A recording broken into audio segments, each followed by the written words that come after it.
அவங்க வேலையே ரீல்ஸ் போடுறது தான்னு கிண்டல் பண்ணாங்க. சரி, அதே மேடையில் அதே நிகழ்ச்சியில் கடைசியாக என்ன பண்ணாங்க தெரியுமா?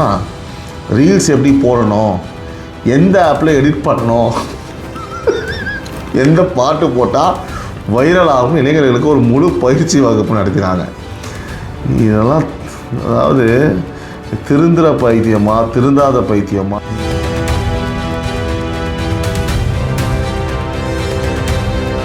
நீங்கள் ஒரு போலி சட்டசபை போட, ஒரு பாக்ஸ் செக் செஷன் நடத்த, ஒரு ரீல்ஸ் படையை உருவாக்க இத்தனை மெனக்கெட்டது எதுக்கு? வெறும் 40 நாள் ஆட்சியை தாக்குறதுக்கா? 40 நாள் ஆட்சிக்கு எதிராக இவ்வளோ கண்டென்ட் தயாரிக்கிறீங்கன்னா அதோட அர்த்தம் என்னன்னா,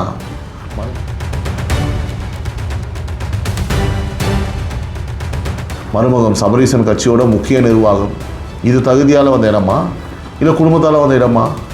இவனுக்கு என்ன அனுபவம், என்ன தகுதின்னு தாவேகா இளம் அமைச்சரை கிண்டல் பண்ணுற கட்சி தன்னோட சொந்த கட்சியில் தகுதியை விட்டுட்டு குடும்பத்தை தூக்கி வைக்குது. இதுதான் முரண்பாடு. தகுதியை கிண்டல் பண்ணுறவங்க தகுதியே கொலை பண்ணி ரத்த சம்பந்தத்தை சிம்மாசனத்தில் உட்கார வச்சவங்க தான் நீங்களாம்.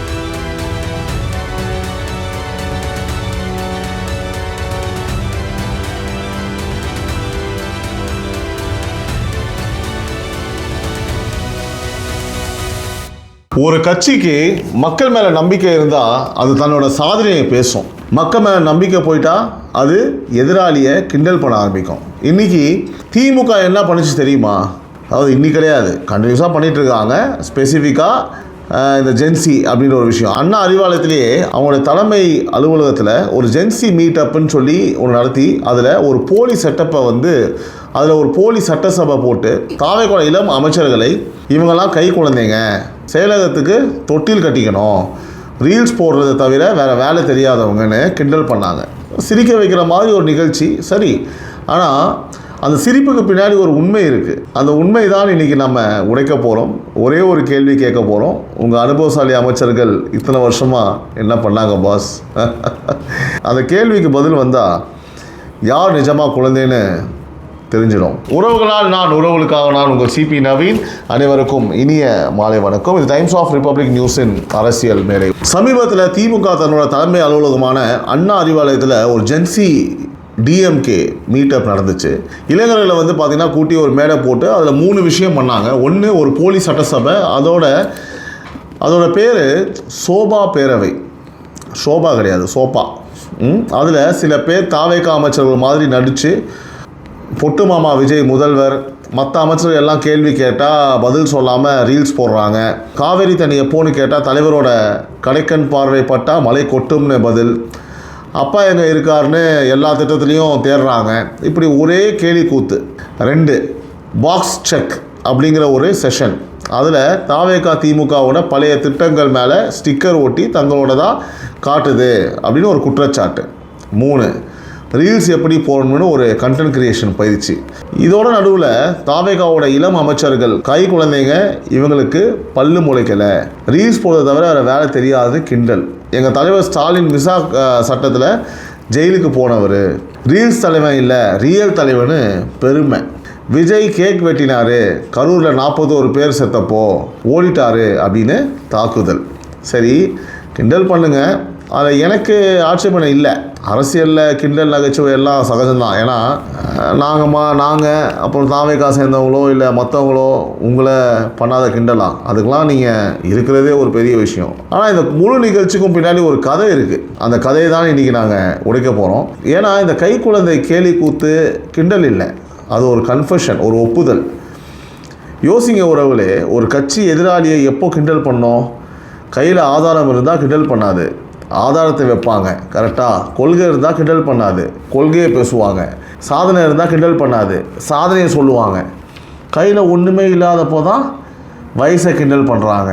கரெக்டாக முகத்தை கிண்டல் பண்ணுறாங்க. இவங்க இலசு, இவனுக்கு பல்லு முளைக்கலைன்னு கிண்டல் பண்ணுறாங்க. அதாவது திமுக கிட்ட தாவேகா ஆட்சியோட கொள்கையை கேள்வி கேட்க ஆதாரம் இல்லை, அதனால் அவங்க அமைச்சரோட வயசை கிண்டல் பண்ணுறாங்க. இந்த கை குழந்தை கிண்டல் ஒரு பலத்தோட அடையாளம் இல்லை, அது ஒரு பலவீனத்தோட அடையாளம். புரியுதா? எங்ககிட்ட உண்மையான விமர்சனம் இல்லை, அதனால் வயசை வச்சு கேலி பண்ணுறோம் அப்படிங்கிற ஒப்புதல். இதை இன்னும் தெளிவாக சொல்கிறேன். ஒரு எதிர்க்கட்சி பலமாக இருந்தால் என்ன பண்ணும்? இந்த சட்டம் தப்பு, இந்த திட்டம் தப்பு, இந்த கணக்கு தப்புன்னு ஆதாரத்தோட சட்டசபையில் அடிக்கும். அதுதான் ஆரோக்கியமான ஜனநாயகம். ஆனால் ஒரு எதிர்க்கட்சி பலவீனமாக இருந்தால் என்ன பண்ணும்? மீம்ஸ் போடும் திமுக மாதிரி, வயசை கிண்டல் பண்ணும் திமுக மாதிரி, முகத்தை கேலி பண்ணும் திமுக மாதிரி, தனிநபரை கிண்டல் பண்ணும் திமுக மாதிரி. இன்னைக்கு திமுகவோட கண்டென்ட் இந்த 2வது வகைக்குள்ளே தான் விழுது. அதனால தான் நான் சொல்கிறேன், இந்த கிண்டல் திமுகவோட பலத்தை காட்டலை, திமுகவோட வெறுமையை காட்டுது. ஒரு விஷயத்தை திமுக மறந்துடுச்சு. மக்கள் முட்டாள் இல்லை. ஒரு கட்சி சாதனை பேசாமல் வயசை கிண்டல் பண்ண ஆரம்பித்தா மக்களுக்கு புரிஞ்சிடும், இவங்க கிட்ட சொல்ல எதுவும் இல்லை. எப்படி? கிண்டல் ஒரு வேலை இல்லை, அது வேலை இல்லாததோட அறிகுறி. வேலை இல்லாதவன் செய்கிற வேலை. அப்போ நீங்கள் கரெக்டாக தான் செய்கிறீங்கன்னு மக்கள் புரிஞ்சுப்பாங்க. இப்போது இந்த கிண்டலுக்கு நேரடியாக பதில் சொல்கிறேன். ஆமாம், தாவேகாவோட நிறைய அமைச்சர்கள், எம்எல்ஏக்கள் இலசு, 30-35 வயசு. சிலருக்கு பல்லு முளைக்கலன்னு நீங்கள் சொல்லலாம், சரி ஒத்துக்கிறேன். ஆனால் ஒரு விஷயம், ஒரு கை குழந்தை பால் குடிக்கும், அது களவு பண்ணாது. அது களவுனா என்ன? திருடாது, சரியா? அது பொய் சொல்லாது, அது மக்கள் வரி பணத்தை அமுக்கி வாய்க்குள்ளே போட்டுக்காது, அது கமிஷன் கேட்காது, ஒரு குழந்தையோட கையில் அழுக்கு இருக்காது. இப்போ உங்கள் பக்கம் திரும்புகிறேன். உங்கள் அனுபவசாலி அமைச்சர்கள் பல்லு முழுசாக வச்சுருக்கீங்களே, ஸோ தலை நிறைச்சி 30 வருஷமாக அரசியலில் இருந்த உங்கள் அமைச்சர்கள், அவங்க கையில் என்ன இருந்தது? அந்த கையில் மக்கள் பணம் ஒட்டிகிட்டு இருந்ததா இல்லையா? அதுதான் இன்றைக்கி மக்கள் கேட்குறாங்க. பல்லு முளைக்காத குழந்தை பரவாயில்ல, பல்லு முழுசாக இருந்தோம், அந்த பல்லால் மக்கள் பணத்தை கடித்து தின்னவங்க தான் இந்த தமிழ்நாட்டுக்கு ஆபத்து. அதுதான் நீங்கள். இப்போது அந்த நிகழ்ச்சியோட மிகப்பெரிய நகைச்சுவை சொல்கிறேன். திமுக மேடையில் நின்று தாவேகா ரீல்ஸ் தலைவன், நாங்கள் ரியல் தலைவன், அவங்க வேலையை ரீல்ஸ் போடுறது தான், அவங்க வேலையே ரீல்ஸ் போடுறது தான்னு கிண்டல் பண்ணாங்க. சரி, அதே மேடையில் அதே நிகழ்ச்சியில் கடைசியாக என்ன பண்ணாங்க தெரியுமா? ரீல்ஸ் எப்படி போடணும், எந்த ஆப்பில் எடிட் பண்ணணும், எந்த பாட்டு போட்டால் வைரலாகும் இளைஞர்களுக்கு ஒரு முழு பயிற்சி வகுப்பு நடத்தினாங்க. இதெல்லாம் அதாவது திருந்துற பைத்தியமா, திருந்தாத பைத்தியமா, தெளிகிற பைத்தியமா, தெளியாத பைத்தியமானு தெரியல. உங்களுக்கு நான் சொன்னது புரியுதுல உறவுகளே? எங்கள் தலைவன் ரியல் தலைவன், ஆனால் அதே நிகழ்ச்சியில் ரீல்ஸ் வகுப்பு. அதோடு இடத்துல இனிமேல் நீங்கள் தான் எங்கள் இன்ஃப்ளூயன்சர்ஸ், ஒவ்வொருத்தரும் ஒரு வாட்ஸ்அப் குரூப், ஒரு இன்ஸ்டாகிராம் சேனல் வச்சு எங்களுக்காக ரீல்ஸ் போடுங்கன்னு ஒரு இன்ஃப்ளூயன்சர் படையே உருவாக்க போகிறதா அறிவித்தாங்க. இந்த படம் இல்லை, வேறு படம். இது என்ன கதை? ரீல்ஸ் தலைவன்னு மற்றவங்க கிண்டல் பண்ணிவிட்டு அதே மூச்சில் அப்போவே ரீல்ஸ் பயிற்சி வகுப்பு நடத்தி ரீல்ஸ் படையை உருவாக்குறீங்க. உங்களுக்கு ரீல்ஸில் எந்த பிரச்சனையும் இல்லை. விஜய் போடுறப்போ மட்டும் அது தப்பு, நீங்கள் போடுறப்போ அது புரட்சி. இதுக்கு ஒரு பேர் இருக்குது உறவுகளே, அதோட பேர் ரெட்டை வேஷம். மக்களுக்கு இந்த ரெட்டை வேஷம் தெரியாதுன்னு நீங்கள் நினச்சிங்கன்னா அதுதான் உங்கள் மிகப்பெரிய அறியாமை, மிகப்பெரிய முட்டாள்தனம். அதுக்கான விலைதான் கொளத்தூரின் தோல்வி. இங்கே ஒரு விஷயத்தை நான் ரொம்ப நேர்மையாக சொல்லணும். இந்த நிகழ்ச்சியில் திமுக ஒரு கனமான குற்றச்சாட்டு வச்சாங்க. அமோனியா வாயு கசிவில் 12 பேருக்கு மேலே செத்துட்டாங்க, 15 பேர் இன்னும் வெண்டிலேட்டரில் இருக்காங்க. சுகாதாரத்துறை அமைச்சர் அந்த இடத்துக்கு போகலை, நிவாரணம் வெறும் 2 லட்சம் தான் கொடுத்தாங்கன்னு. அதே நாள் முதல்வர் கேக் வெட்டினார். நம்மளுடைய இந்த சேனலில் யாரும் கட்சிக்காரங்க இல்லை, நானும் கட்சிக்காரன் கிடையாது, மக்கள் பக்கம். அதனால் தெளிவாக சொல்கிறேன், அமோனியா கசிவில் மக்கள் செத்துருந்தால் அது ஒரு கொடுமை. அரசோட பதில் போதாமல் இருந்தால், அமைச்சர் போய் பார்க்காம இருந்தால், நிவாரணம் குறைவாக இருந்தால் அது நியாயமான கேள்வி. அந்த கேள்வியை அரசு பதில் சொல்லியே ஆகணும். அதை நாங்கள் மறைக்க மாட்டோம், நாங்களும் கேட்போம். ஒரு உயிர் போனாலும் அது அரசோட பொறுப்பு தான். ஆனால் இங்கே தான் திமுகவோட நாடகம் தெரியுது. மக்கள் உயிர் போயிருந்தா அது ஒரு போலி சட்டசபை போட்டு கேக் ஜோக் அடித்து ரீல்ஸ் பயிற்சி வச்சு கொண்டாட வேண்டிய விஷயமா? சொல்லு, இல்லையே. அது சட்டசபையில் ஆதாரத்தோட தீவிரமாக அந்த குடும்பங்களுக்கு நீதி கேட்டு அடிக்க வேண்டிய விஷயம். நீங்கள் அந்த 12 பேர் உயிரை ஒரு கண்டென்ட்டாக, ஒரு கேலி கூத்தா, ஒரு பகுதியாக மாற்றிட்டீங்க. யார் அந்த உயிர்களை லேசாக எடுத்தாங்க? நாங்களா இல்லை அதை மீமாக்கின நீங்களா? மக்கள் சாவை கொண்டாடாமல் மாற்றுறது அதுதான் நிஜமான பொறுப்பின்மை. அதை தான் தாவேகா செஞ்சுருக்குது. இப்போது அந்த கை குழந்தை கிண்டலுக்கு நேரடியாக டேட்டாவோட பதில் சொல்கிறேன் உறவுகளே. இந்த இளம் அமைச்சர்கள், இளம் அதிகாரிகள் இந்த சில மாதத்தில் என்ன பண்ணாங்கன்னு பாருங்கள். பெண்கள் பாதுகாப்புக்காக சிங்கப்பெண் அப்படிங்கிற ஒரு சிறப்பு படை. நேற்று வாணியம்பாடி அருகே 5 குழந்தைகள் 5 குழந்தை தொழிலாளர்களை மீட்டு குழந்தை நல குழுவிடம் ஒப்படைச்சு அவங்களுக்கு ஆதார் பள்ளி சேர்க்கை ஏற்பாடு பண்ணியிருக்காங்க. திருவண்ணாமலை கிரிவல பாதையில் காணாமல் போன ஒரு பெண்ணுக்கு உதவி பண்ணியிருக்காங்க. இது குழந்தைங்களோட வேலையா இல்லை பொறுப்பான அரசோட வேலையா? போதை ஒழிப்பு சென்னையில் 7 கிலோ கஞ்சா, 600 போதை மாத்திரை பறிமுதல், 15 பேர் கைது. தமிழக கேரள எல்லையில் வாளையார் சோதனை சாவடிக்கு அமைச்சர் நேரடியாக போய் ஆய்வு. மருத்துவ மாணவர்களுக்கு தனியார் கல்லூரிகளில் கூடுதல் கட்டணம் வசூலிக்கக்கூடாதுன்னு உத்தரவு. ஆய்வுக்குழு முதல்வரே 2 நாள் அதிகாரிகள் மாநாடு நடத்தி 28 துறையை மாவட்ட வாரியாக ஆய்வு செஞ்சுருக்காரு. இது எல்லாமே சில மாதம் நடந்தது. இந்த கைக்குழந்தை அரசு களத்தில் வேலை செஞ்சுட்டு இருக்குங்க. அப்படின்னா திமுக ஆட்சியில் அந்த அனுபவசாலி பல்லு வச்சுருக்க 32 பல்லு 38 பல்லு கூட இருக்கும், உங்களுக்கு அங்கங்கே சொல்லி கூட இருக்கும். அதாவது அந்த அமைச்சர் இந்த மாதிரி எத்தனை விஷயத்தை இந்த வேகத்தில் செஞ்சாங்க? இந்த கணக்கு அவங்க சொல்லட்டும். வயசை விட வேலை தான் முக்கியம். வேலை செய்கிற குழந்தை வேலை செய்யாத பெரியவனை விட மேல். இன்னொரு விஷயம், இந்த இளம் அமைச்சர்கள் அதிகாரிகளுக்கு என்ன செய்தி கொடுத்தாங்க தெரியுமா? சட்டப்படி சுதந்திரமாக வேலை செய்யுங்க, அரசியல் தலையீடு இருக்காது, பெண்கள் பாதுகாப்பில் சமரசம் இல்லை. இது ஒரு முதிர்ந்த தெளிவான நிர்வாக செய்தி. இந்த செய்தியை அனுபவம் இல்லாத கைக்குழந்தைங்க தான் கொடுத்தாங்க சொல்லும். அப்படின்னா அனுபவம் என்பது வயசில் இல்லை, அது நோக்கத்தில் இருக்குது. ஒரு இளம் தலைவருக்கு சரியான நோக்கம் இருந்தால் அவர் வயசான ஊழல்வாதியை விட எவ்வளவோ மேல். இது எத்தனை பேர் ஒத்துக்கிறீங்க? கமெண்ட் பண்ணுங்கள். இதை ஒரு எளிய வரியில் சொல்கிறேன். வயசு அதிகம் இருந்தால் அனுபவம் வராது, சரியான வேலை செஞ்சாதான் அனுபவம் வரும். ஒரு ஆள் 60 வருஷம் தப்பு பண்ணிட்டு இருந்தால் அவருக்கு தப்பு பண்ணுறதுல அனுபவம் தான் அதிகம், அது மக்களுக்கு உதவாது. அந்த நிகழ்ச்சியில் இன்னொரு குற்றச்சாட்டு வச்சாங்க. தாவேகா திமுகவோட பழைய திட்டங்கள் மேலே ஸ்டிக்கர் ஒட்டு, தங்களோட ஒட்டி தங்களோடதுன்னு காட்டுது. சரி, இதுக்கு நேர்மையான ஒரு பதில். ஒரு அரசு மாறினா நல்ல திட்டங்களை தொடர்றது சகஜம். அது திருட்டு இல்லை அவங்க பண்ண மாதிரி, அது தொடர்ச்சி. ஒரு நல்ல திட்டத்தை நிறுத்த அரசை விட அதை தொடர அரசு தான் மேல். அதோட சிங்கப்பெண், மருத்துவ கட்டண குறைப்பு, இதெல்லாம் தாவேகாவோட புது வேலை. இதுக்கு யாரோட ஸ்டிக்கரும் தேவையில்லை.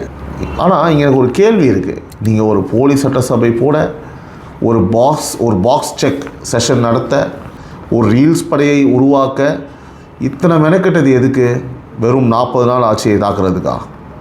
40 நாள் ஆட்சிக்கு எதிராக இவ்வளோ கண்டென்ட் தயாரிக்கிறீங்கன்னா அதோட அர்த்தம் என்னென்னா, உங்கள்கிட்ட ஒரு நிஜமான பெரிய குற்றச்சாட்டுகள் இல்லை, அதனால் சின்ன சின்ன ஸ்டிக்கர் கதையை வச்சு கூட்டம் நடத்துகிறீங்க. அதோட எங்கள் தலைவர் 50 வருஷத்துக்கு முன்னாடி மிசா சட்டத்தில் ஜெயிலுக்கு போனார்னு பெருமை பேசுகிறீங்க. அந்த வரலாற்றுக்கு மரியாதை உண்டு. ஆனால் 50 வருஷத்துக்கு முன்னாடி நடந்த ஒன்றை வச்சு எத்தனை நாளைக்கு சாப்பிடுவீங்க? அதுக்கப்புறம் இந்த 50 வருஷத்தில் திமுக மக்களுக்கு புதுசாக என்ன கொடுத்தது?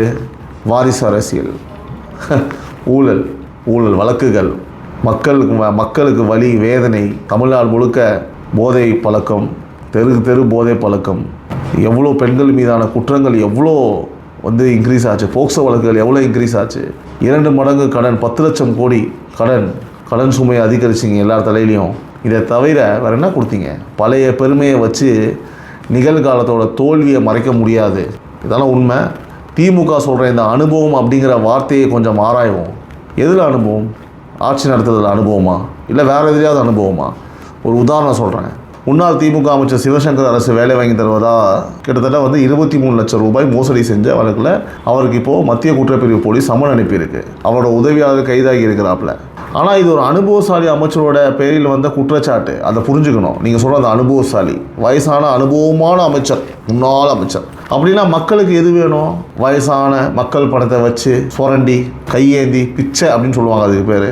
அந்த மாதிரி ஆட்கள் வேணுமா? இல்லை இலசா அழுக்கு ஒட்டாத துரு ஓடிக்கிட்டு மக்கள் பிரச்சனை ரோட்டில் இறங்கி கேட்டு மக்களாக உட்காந்து பேசுகிற அமைச்சர் வேணுமா? நீங்கள் முடிவு பண்ண. மக்கள் முடிவு பண்ணி தானே ஓரமாக உட்கார வச்சுட்டாங்க. மக்கள் முடிவு பண்ணி தானே அவங்க அமைச்சர் ஆயிருக்காங்க. இங்கே ஒரு விஷயத்தை தெளிவாக சொல்லணும். நான் வயசானவங்க எல்லோரும் ஊழல்வாதிங்க அப்படின்னு சொல்லலை, இல்லை கம்மியாக இருக்கவங்க எல்லோரும் அப்படியே தூய்மையானவங்க அப்படின்னு சொல்லவே வரல. வயசுக்கும் நேர்மைக்கும் சம்மதம் இல்லை. ஒரு வயசானவங்க நேர்மையாக இருக்கலாம், ஒரு இளைஞர் ஊழல் பண்ணலாம். அது என்னோட பாயிண்ட். வயசை வச்சு யாரையும் அளக்கக்கூடாது. திமுக தான் வயசை வச்சு அளக்குது. இவன் இலசு, இவனுக்கு தகுதி இல்லை, இவன் ஆட்டோக்காரன், இவனுக்கு என்ன தெரியும், இவன்லாம் எம்எல்ஏவா, இவன்லாம் மினிஸ்டரா, கொடுமடா, பொறுக்க முடியல. நான் சொல்கிறேன், வயசை விட்டுடுங்க, நடத்தையை பாருங்கள், வேலையை பாருங்கள், நேர்மையை பாருங்கள். அந்த அளவுக்குள்ள வச்சு அளந்தால் தாவேக்காவோட இளம் அமைச்சர்கள்லாம் எப்படி இருக்காங்கன்னு ஒரு மெஷர்மெண்ட் எடுத்து சொல்லுங்கள். ஏன்னா அவங்க வேலை செய்கிறாங்க மக்களுக்காக. ஊழல் செய்யலை, மக்கள் பணத்தை கொள்ளை அடிக்கலை. இன்னும் அவங்க மேலே பெரிய ஊழல் குற்றச்சாட்டு எதுவுமே வரல, சின்ன குற்றச்சாட்டும் வரல, அதெல்லாம் பெரிய குற்றச்சாட்டு. திமுக தகுதி பேசுது, அனுபவம் பேசுது, இவனுக்கு என்ன தகுதின்னு கேட்குது. அப்படின்னா திமுகவுக்குள்ள வந்து தகுதி எப்படிங்க தீர்மானிக்கப்படுது? ஒரு சாதாரண திமுக தொண்டன் 30-40 வருஷமாக கொடியை தூக்கி வெயிலில் நின்று கட்சிக்காக உழைச்சா அவன் முதல்வர் ஆக முடியுமா? கூந்தலில் கூட ஆக முடியாது. துணை முதல்வர் ஆக முடியுமா? இன்னும் வருது, வேணாம், நாகரிகமாக பேசணும், ஒன்றுமே ஆக முடியாது. ஏன்னா திமுகவில் உச்சத்துக்கு போக வேணும்னா தகுதி என்ன தெரியுமா? ஸ்டாலினோட குடும்பத்தில், கலைஞரோட குடும்பத்தில் பிறந்திருக்கணும். அதுதான் ஒரே தகுதி. போஸ்டர் ஓட்டுறோம், போஸ்டர் தான் ஓட்டின்னு இருக்கணும், தலையில் உட்காந்துருக்கணும், தலையில் தான் உட்காந்துருக்கணும். இதுதான் அங்கே இருக்க ஒரே தகுதின்னு ஊருக்கே தெரியும். இப்போ தகுதியை பற்றி நீங்கள் பேசலாமா சொல்லுங்கள்? எந்த அருகதியும் கிடையாது. ஸ்டாலினோட பையன் உங்களுக்கு யாருன்னு தெரியும், நேரடியாக துணை முதல்வர், அரசியலுக்கு வந்த சில வருஷத்துலேயே மருமகம் சபரீசன் கட்சியோட முக்கிய நிர்வாகம். இது தகுதியால் வந்த இடமா இல்லை குடும்பத்தால் வந்த இடமா? இவனுக்கு என்ன அனுபவம், என்ன தகுதின்னு தாவேகா இளம் அமைச்சரை வந்து கிண்டல் பண்ணுற கட்சி தன்னோட சொந்த கட்சியில் தகுதியை விட்டுட்டு குடும்பத்தை தூக்கி வைக்குத. இதுதான் முரண்பாடு. தகுதியை கிண்டல் பண்ணுறவங்க தகுதியே கொலை பண்ணி ரத்த சம்பந்தத்தை சிம்மாசனத்தில் உட்கார வச்சவங்க தான் நீங்களாம். புரியுதா உங்களுக்கு? ஒரு இளம் தொழிலாளி வர்க்கத்து பையன் படித்த உழைச்சி ஒரு கட்சியில் எம்எல்ஏ ஆகி அமைச்சர் ஆகிறது தான் அது ஜனநாயகம். ஒரு தலைவரோட பையன் எந்த போட்டியும் இல்லாமல் நேரடியாக துணை முதல்வர் சீட்டில் போய் ஜங்குன்னு சீட்டை வச்சு உட்கார்றது, டிக்கை வச்சு உட்காரது பேர் அது ராஜ பரம்பரை, மன்னர் பரம்பரை, மன்னராட்சின்னு சொல்கிறாங்க. அதனால தான் இதில் எது மக்கள் ஆட்சி நீங்களே முடிவு பண்ணுங்கள். இந்த முரண்பாடை இன்னும் கூர்மையாக சொல்கிறேன். தாவேக்காவில் ஒரு இளம் பையன் அமைச்சரானா திமுக கேட்குது இவனுக்கு என்ன தகுதி அப்படின்னு. நல்ல கேள்வி. ஆனால் அதே கேள்வியை திமுக தன்னை பார்த்து கேட்கட்டும். உதயநிதி அரசியலுக்கு வந்து சில வருஷம்தான் ஆட்சி, நேரடியாக சொல்லும்போது அவருக்கு என்ன தகுதி இருக்குன்னு கேட்கட்டும். ஒரே ஒரு தகுதி, அவர் ஸ்டாலினோட பையன், அவரோட தாத்தா கருணாநிதி, அப்பா வந்து ஸ்டாலின், இப்போ அவர் நாளைக்கு அவரோட பையன் இன்பநிதி. 3 தலைமுறை ஒரே குடும்பம், ஒரே சிம்மாசனம். இதுதான் திராவிட ஜனநாயகம், திராவிட குடும்ப நாயகம், திராவிட பரநாயகம், திராவிட அயோக்கிய நாயகம் அப்படி சொல்லலாம். தகுதியை கிண்டல் பண்ணுறவங்க, தகுதியை கொலை பண்ணி ரத்த சம்பத்தை சிம்மாசனத்தில் உட்கார வச்சவங்க, இதுதான் நீங்கள். தாவேக்கால் ஒரு சாதாரண குடும்பத்து பையன் அமைச்சராகலாம், புரியுதா? அது திராவிட கட்சிகள்லாம் புரியாது. ஏன்னா அவங்க உலகத்தில் பதவி அப்படிங்கிறது குடும்ப சொத்து. இங்கே தான் தாவேக்காவுக்கும் திமுகவுக்கும் அடிப்படை வித்தியாசம். ஒன்று நான் சொல்கிறேன் கேளுங்க, தகுதிக்கு இடம் கொடுக்குது, இன்னொன்று குடும்பத்துக்கு இடம் கொடுக்குது. இது வந்து மக்களுக்கு புரியும். நான் இன்னொரு கோணத்தையும் சொல்லிடுறேன். உலகம் முழுக்க பாருங்கள், பல நாடுகளில் 30-35 வயசில் பிரதமர் ஜனாதிபதி ஆனவங்க இருக்காங்கங்க. இளமை அப்படிங்கிறது ஒரு குறை இல்லை, சில சமயம் அது ஒரு பலம். ஏன் ஒரு இளம் தலைவருக்கு புது யோசனைகள் இருக்கும், களைப்பில்லாத உழைப்பு இருக்கும். கடந்த காலத்தோட சுமை, பழைய ஊழல், பழைய பேரம், பழைய சமரசம், அந்த சுமை இருக்காது. ஒரு வெள்ளைத்தாள் மாதிரி அதில் நல்லது எழுத வந்து பார்த்தோன்னா வாய்ப்பு அதிகம். இன்னொரு விஷயம், இன்றைக்கி தமிழ்நாட்டில் மக்கள் தொகையில் பெரும்பான்மை யார்? இளைஞர்கள். அந்த இளைஞர்களோட பிரச்சனைகள், வேலை வாய்ப்பு, தொழில்நுட்பம், கல்வி, பொது தொழில், இதை யாரும் நல்லா புரிஞ்சுக்க முடியும்? ஒரு 70 வயசான அமைச்சரா, இல்லை அவங்க வயசில் இருக்கிற ஒரு இளம் அமைச்சரா? சொல்லுங்கள். இளைஞர்களோட நாடி எதுன்னு ஒரு இளம் தலைவருக்கு தான் நன்றாக புரியும். அதனால தான் இளம் தலைமை அப்படிங்கிறது இன்றைய தமிழ்நாட்டுக்கு பொருத்தமானது. அதனால் திமுக கை குழந்தைன்னு கிண்டல் பண்ணுறத மக்கள் வேறு மாதிரி பார்க்குறாங்க. இந்த திமுக தோற்றதுலேருந்து இன்றைக்கி வரைக்கும், அதுவும் இந்த ஜென்சி அப்படின்ற பேரில் அபத்தமான சில விஷயங்களை பண்ணிவிட்டு அவங்க ஏதோ டெவலப் பண்ணுறாங்க, இன்ஸ்டாகிராம் இன்ஃப்ளூயன்ஸை உண்டாக்குறாங்கன்ற பேரில் அவங்களோட கட்சியோட பேரை கூறு போட்டு விற்றுட்ருக்காங்க. ஒரு சில்லறத்தனமாக அப்படின்னு சொல்லுவாங்க இல்லையா, புரியுற மாதிரி ஒரு சில்லறத்தனமான வேலையை செஞ்சிட்ருக்காங்கன்னு தான் சொல்லணும். மூஞ்சி சுளிக்க வைக்கும் விஷயங்களை செய்துவிட்டு டிஎம்கே ஜென்சி மீட்டுன்னு சொல்லிவிட்டு அதுக்கு ஒரு பேர். அட்லீஸ்ட் இந்த டிஎம்கேவாவது எடுத்துருங்க. ஜென்சி மீட்னு வச்சாவது ஏதோ பைத்தியகாரமாக பண்ணுறாங்கன்னு மக்கள் பார்ப்பாங்க. டிஎம்கேக்கு ஒரு அவதூறை, ஒரு கெட்ட பேரையும் இல்லை, அதுக்கு கட்சியே ஒரு அவதூறான கட்சி தான் அப்படின்னு சொல்கிறாங்க மக்கள். இருந்தாலும் கூட இருக்கிறத வந்து பார்த்திங்கன்னா தக்க வைக்கிறதுக்கான வேலைகளை பாருங்கள். இது இருக்கிறத பிளந்து ஒரேடியாக குழிக்குள்ளே போகிறதுக்கான ஒரு வேலை தான் இந்த மாதிரி நிகழ்வுகள்லாம் என்பதை வந்து நான் சொல்லிக்கொள்ள விரும்புகிறேன். உறவுகளே, பல்வேறு விஷயங்களை நாம் இங்கே பகிர்ந்துக்கிட்டோம். அதாவது நிறைய பேர் கமெண்டில் சொன்னீங்க, அந்த ஜென்சி மீட்டை பற்றி பேசுங்க அப்படின்னு சொல்லிட்டு நீங்கள் கமெண்டில் கேட்டனால தான் இந்த வீடியோ நான் வந்து ஸ்பெசிஃபிக்காக நான் பேசியிருக்கேன். ஸோ மீண்டும் உங்களை வந்து நாளை காலை குரல் நிகழ்ச்சியில் வந்து சந்திக்கிறேன்.